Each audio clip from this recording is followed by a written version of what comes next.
Pemda Maluku Tengah gelar pasar murah jelang Idul Fitri 1441 Hijriah.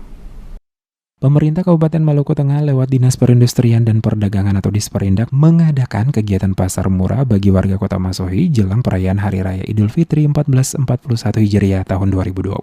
Pelaksana tugas Kepala Dinas Perindustrian dan Perdagangan Kabupaten Maluku Tengah, Mustu Magula, kepada tim Demes Media Group menjelaskan, kegiatan pasar murah oleh pemerintah Kabupaten Maluku Tengah untuk tahun ini diadakan pada beberapa lokasi, di antaranya Kecamatan Tehoru dan Kecamatan Kota Masohi. Dikatakannya dalam kegiatan pasar murah, pemerintah Kabupaten Maluku Tengah menyiapkan kurang lebih 1.500 kupon untuk dibagikan kepada masyarakat yang tersebar di 5 kelurahan dalam wilayah Kota Masohi. Sementara total subsidi yang diberikan dalam kegiatan pasar murah yakni sebesar Rp60.000 dari total belanjaan seperti gula pasir, susu, minyak goreng, mentega, tepung terigu, dan sirup botol. Dirinya berharap pasar murah yang dilaksanakan ini dapat membantu masyarakat untuk memenuhi kebutuhan mereka jelang perayaan Hari Raya Idul Fitri 1441 Hijriah. Sementara disinggung soal ketersediaan stok kebutuhan pokok masyarakat jelang Idul Fitri, kata Tomagola, sesuai hasil peninjauan langsung ke sejumlah distributor di Kota Masohi, maka dipastikan seluruh kebutuhan pokok masyarakat masih mencukupi hingga selesai Lebaran. Hal ini dikarenakan pendistribusian barang dari luar daerah cukup lancar, sehingga ketersediaan barang mencukupi. Menyangkut dengan pasar murah menjelang Hari Raya Idul Fitri